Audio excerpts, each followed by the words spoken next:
Over the last few years, horror games have kind of split into two roads. One road goes back to the roots, you're alone in one location, with a handful of rooms that start to feel like a prison that you have to learn. The fear isn't just the monster, it's a space. It's a door you haven't opened yet. It's the sound design doing half the work while your imagination does the other half. And the other road goes louder. More action forward, more momentum, more set pieces, more of the keep moving, keep shooting, keep pushing forward aspects. Sometimes that's brilliant, sometimes it's exactly what the series needs. And then you can see the same split happening across the whole genre. We've got modern horror that leans into cinematic presentation, chase sequences and spectacles. And then we've got horror that's still obsessed with the old magic trick, restriction, limited resources, limited knowledge, limited certainty. Even remakes reflect that crossroads. A game like Silent Hill 2 comes back with modern fidelity, but it still has to answer the same question the original asked. Is it scarier to show more, or to suggest more? And that's why I've been thinking about Resident Evil. Because with the next entry so close, with Resident Evil Requiem on the doorstep, it feels like the perfect moment to slow down and be honest about what Resident Evil actually is, before we let the next big release rewrite the conversation. We're not going to talk about the memes, or the tank controls versus modern controls argument. We're going to look at the foundation. Because whether Resident Evil is quiet or explosive, whether it's survival horror or action horror, the DNA of the series comes from one place. A mansion, a door, and a choice that feels small until it starts controlling your entire nervous system. So today, we look back on Resident Evil. This is a retrospective, a return to the first game, what it did, what it invented, why it worked, and why it still matters right now. During this video there will be a giveaway announcement for Resident Evil 9 Requiem, so please make sure you watch the video all the way through.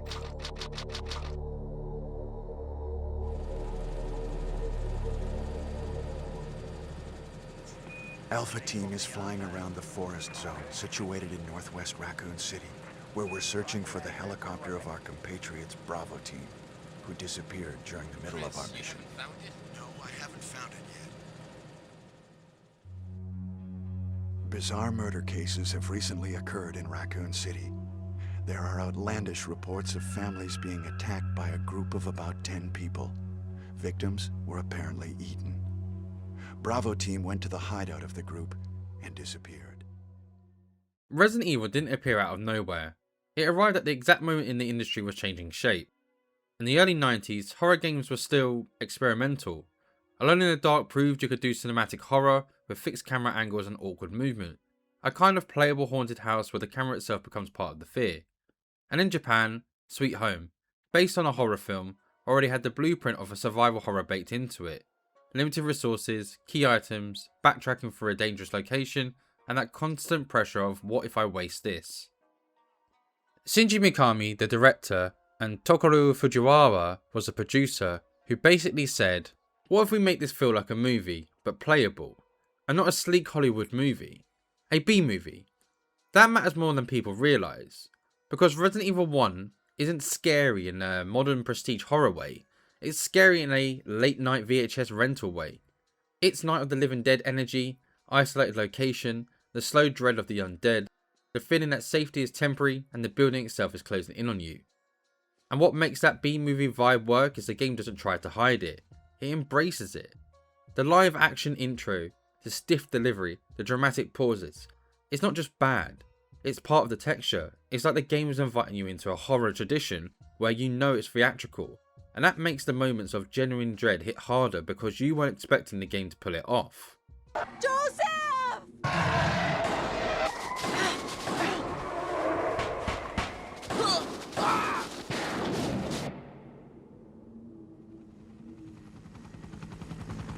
No! Don't go!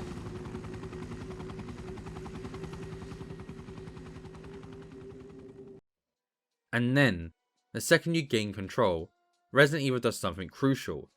It stops being a movie you watch, and it becomes a movie you survive.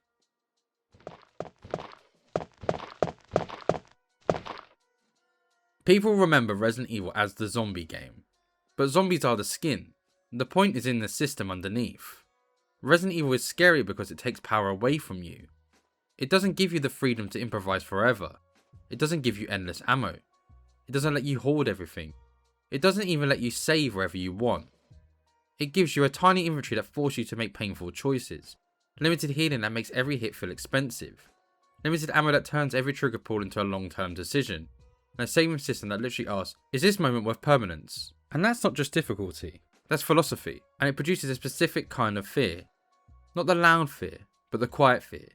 The fear where you pause in the inventory screen for 30 seconds, staring at what you have, then trying to predict what the mansion's going to try and demand from you next. Modern horror often tries to scare you by showing you something. Resident Evil scares you by asking you to commit. The Spencer Mansion is not just a setting, it's a design weapon. What Resident Evil did that changed everything is that it grounded horror in architecture. Not abstract nightmare levels, not disconnected stages. A mansion, with rooms that make sense, with hallways that loop, with doors that become landmarks, with shortcuts that feel like you've earned oxygen. And here's the genius. The mansion slowly teaches you its layout, and then punishes you for getting comfortable. Early on, the danger is slow and readable. Zombies shamble, you can plan. But as you push deeper, the rules shift. Faster enemies show up. More lethal threats appear. The routes you used to rely on start to feel unsafe. Not because the map changed, but because the risk changed. You don't just learn the mansion, you develop a relationship with it. It becomes personal. And that's why the horror sticks. Because you're scared of a monster, you're scared of another encounter. And when you're scared of a building, you're scared of the entire game.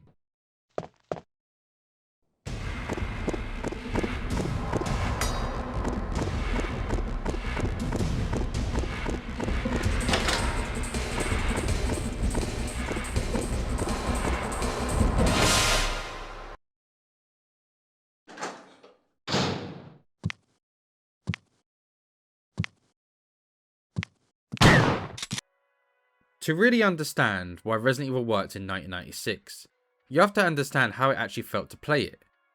On the surface, it sounds simple. You explore a mansion, you solve puzzles, you shoot zombies. But that description misses the point. Resident Evil isn't about what you're doing, it's about how the game forces you to do it. The PlayStation hardware couldn't render sprawling 3D environments in real time, so Capcom leaned into pre-rendered backgrounds paired with fixed camera angles. What could have been a limitation became one of the most important creative decisions in horror game design. Because you don't control the camera, the game does. Each room is framed like a shot in a horror film, sometimes wide and distant, sometimes claustrophobic. Often positioned so threats exist outside of your field of view. You're into spaces without perfect information. You hear something before you see it.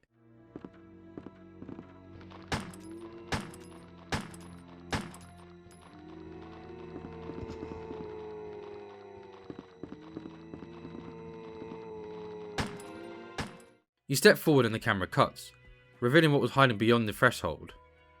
The game is constantly deciding what you're allowed to know, and that lack of information is where the dread lives. Movement follows the same philosophy. The so-called tank controls are often mocked today, but in context they created friction. You don't just strafe smoothly around the danger, you rotate, you commit, and once you start moving you're exposed. Turning around in a tight hallway isn't fluid, it's intense. You move like someone who's trying not to die. Combat reinforces that vulnerability. Ammunition is limited and healing items are scarce. Shooting a zombie isn't just clearing a threat, it's spending a resource that you may desperately need later. Often, the smartest move is to avoid enemies entirely. Running past a zombie and risking a grab becomes a tactical calculation, not a panic reaction. And of course there's the infantry. 6 slots as Chris, 8 as Jill. A weapon takes space. Ammo takes space. Healing item takes space. Keys take space. Puzzle items take space. You cannot carry everything you want.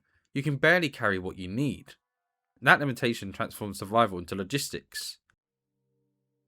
The item box becomes strategic. The safe room becomes a recalibration chamber. The music softens. Your shoulders drop. You reorganize your inventory like you're preparing for an operation. You commit to a route and you accept the risk.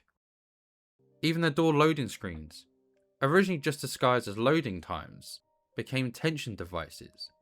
A creak, a brief pause, a few seconds where your brain runs the worst case scenario. Did I clear that room? Did something change while I was gone? Resident Evil doesn't overwhelm you with mechanics, it restricts you. And that restriction, it creates emotional rhythm. Tension, choice, consequence, relief, then tension again.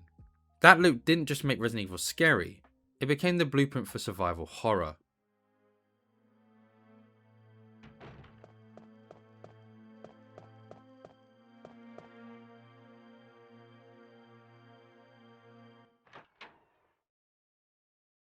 One thing people often forget about is how smart the boss design is in Resident Evil 1. Not because the fights are mechanically perfect, but because the bosses act like exams. They test what you've learned.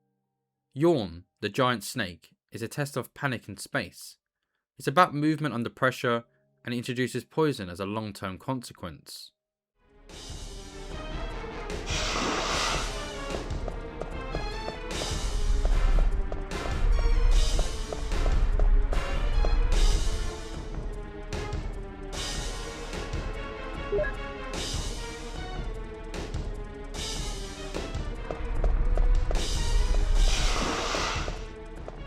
Plant 42 is a question of knowledge and environmental space. The game basically questions you: have you prepared for this? Have you taken notes? Have you found out all the information that you needed to find out? Because this boss battle is split into two parts, it's not only focused on combat, but it's also focused on knowing the environment and combining chemicals together to take down part of the plant.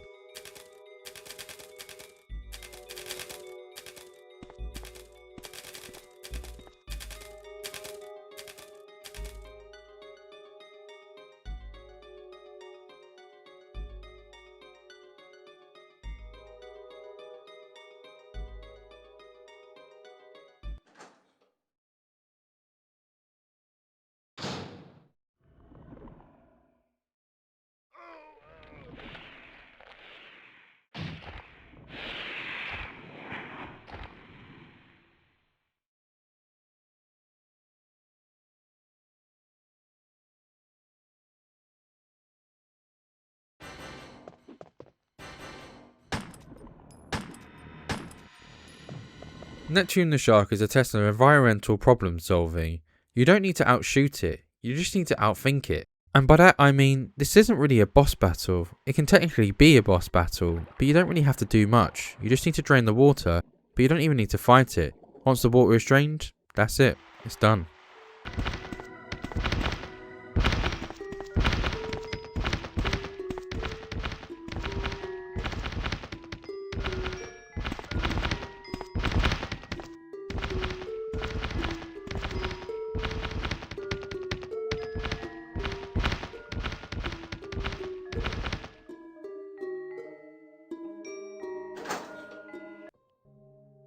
Black Tiger and the later enemies push resource stress even harder, because by the time you reach them, you're already carrying the weight of every earlier decision.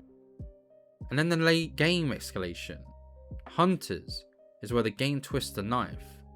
Hunters aren't just stronger enemies, they're psychological warfare, fast, lethal and punishing. They turn familiar hallways into danger zones again. The mansion doesn't change, but your confidence does. Bosses and enemy shifts in Resident Evil aren't there just for variety, they're there to keep the mansion from becoming solved.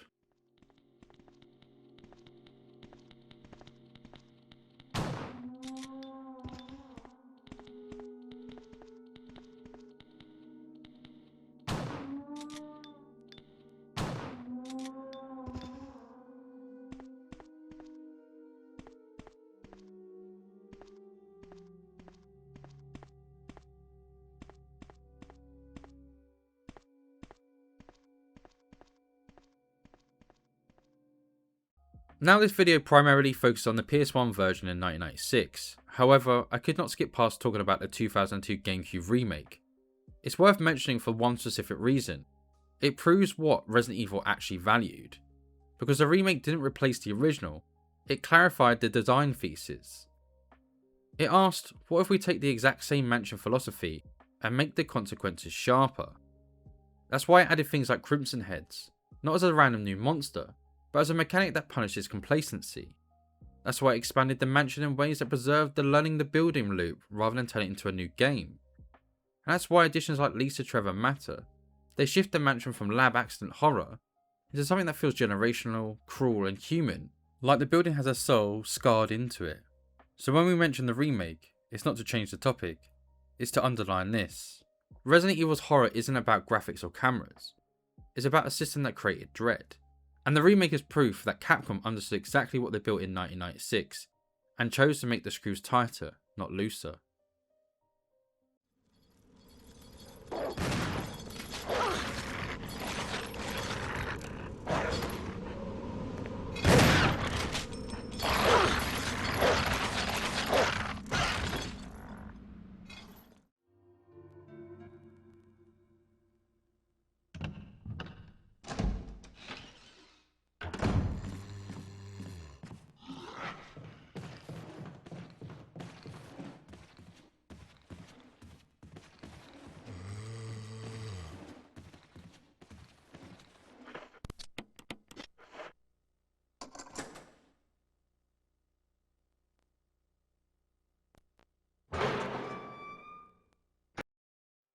And this is the part that's harder to explain with design talk, because it's personal, but it's also the reason why Resident Evil lasts. I remember being 6 years old at the time when I first saw Resident Evil.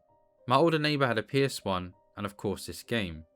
He closed all the blinds, drew the curtains, like we were sealing off the room from the outside world. And then he booted it up. And I'm not exaggerating here. It was one of the most terrifying nights of my life. I remember him navigating through the mansion. I remember the first zombie encounter, that slow turn, that sudden realization that the game is not kidding. I remember him dying over and over again, learning through failure, getting frustrated and still pushing deeper. I remember the sounds, the dogs, the music, the tension in the silence between footsteps.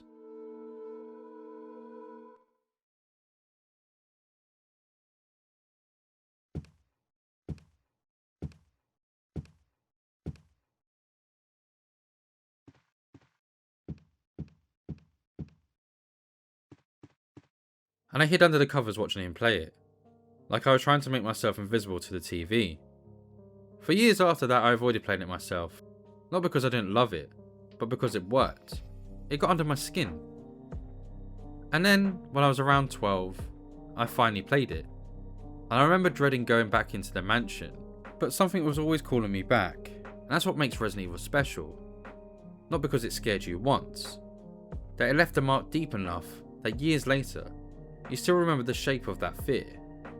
To continue on that lasting impact that Resident Evil gave me, when I was 16 and I was working as a media film student in school, I really wanted to create a trailer that represented my love for Resident Evil. I couldn't get into a mansion of course, but I wanted to do a zombie kind of horror trailer that showcased that fear and tension.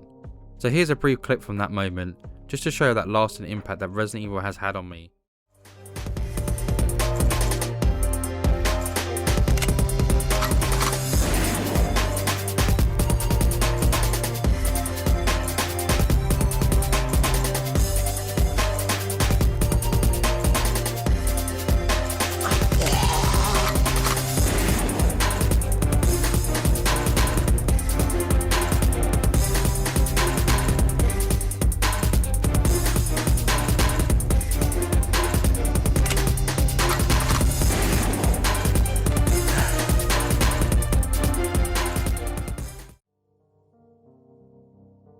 It's impossible to overstate what Resident Evil did to games. It didn't just popularise horror, it packaged horror into a repeatable design format that the industry could understand and iterate on.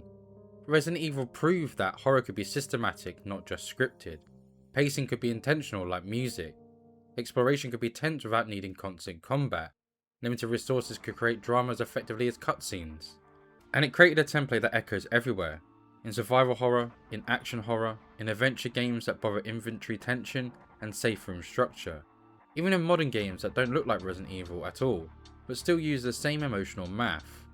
You can draw a straight line from the mansion loop, keys, backtracking, tension, corridors, relief rooms, to entire decades of game design. And that's why we still talk about it. Because it didn't just release a game, it released a language.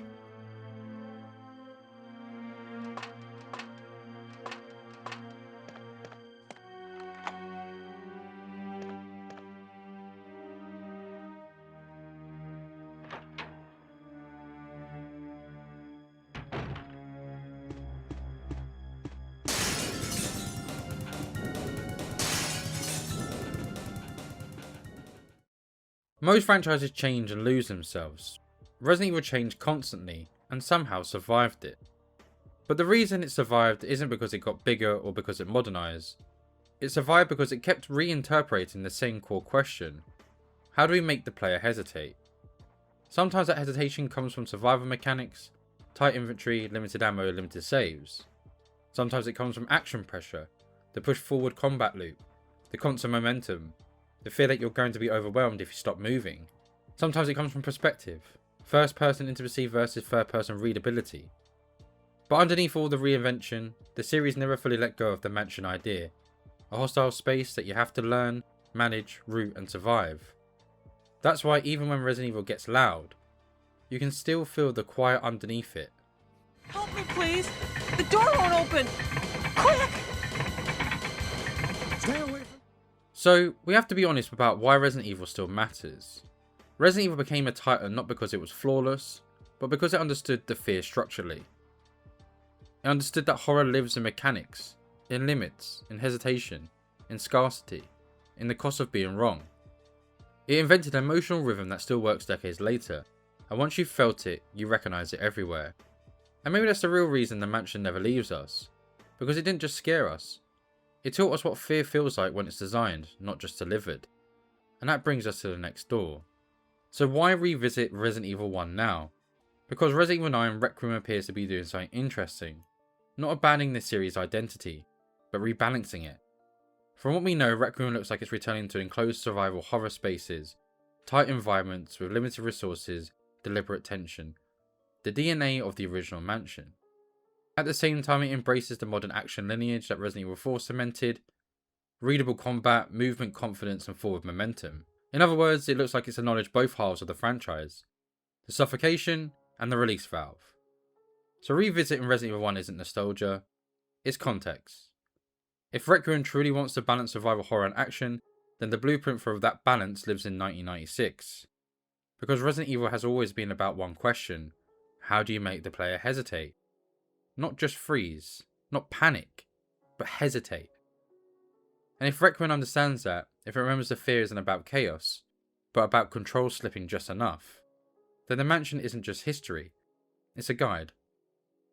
There's a reason that door animation still sticks to us. It's not nostalgia, it's anticipation. 3 seconds of darkness.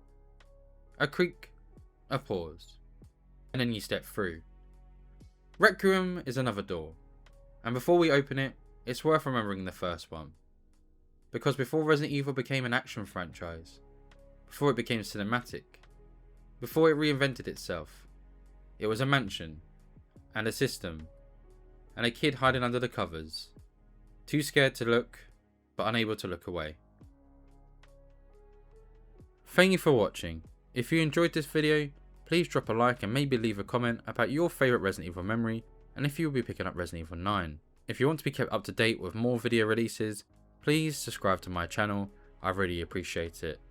Remember to keep it petro.